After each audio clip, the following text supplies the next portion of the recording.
네, 이른바 계곡살인 사건으로 구속 기소된 이은혜가 1심에서 무기징역, 조연수는 징역 30년을 받았습니다. 당초에 쟁점이 됐던 심리적 지배, 이른바 가스라이팅 살인은 인정되지 않았는데요. 네, 자세한 내용은 취재기자 연결해서 알아봅니다. 한채희 기자.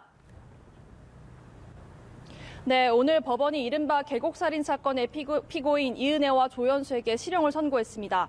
인천지방법원은 오늘 열린 1심 선고 공판에서 이은혜에게 무기징역을, 조연수에겐 징역 30년을 선고했습니다. 피해자가 숨진 지 3년 4개월 만에 두 사람의 범행에 대한 첫 법원 결론이 나온 겁니다.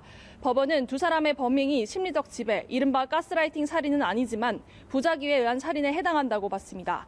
부작위는 법률상 마땅히 해야 할 행위를 하지 않았을 때 쓰는 용어로 두 사람이 물에 빠진 윤 씨를 제때 구조하지 않은 점을 의미합니다. 물을 무서워하는 피해자를 윤 씨가 계곡에 뛰어들게끔 물에 빠져도 안전한 분위기를 조성했지만 물에 빠진 이후에 제대로 된 보호 조치를 하지 않았다는 겁니다.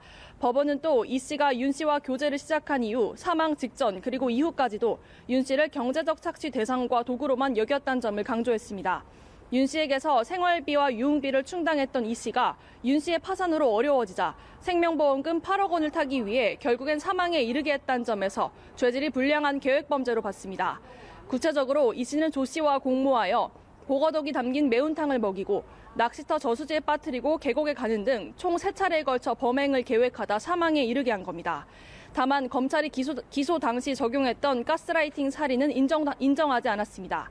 이 씨와 윤 씨의 관계가 금전 관계로 시작됐고 윤 씨도 이를 인식해왔으며 관계가 틀어지다 헤어짐을 결심하는 메시지를 보내는 등 의사를 밝혀왔기 때문입니다. 또 낚시터 저수지에 빠졌을 당시 윤 씨는 이 씨에게 이를 지적하는 발언을 하는 등 거부하지 못할 정도로 심리적인 지배를 당했다고 보기 어렵다고 봤습니다.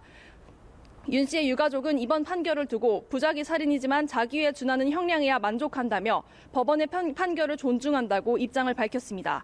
지금까지 인천지방법원에서 연합뉴스TV 한채입니다.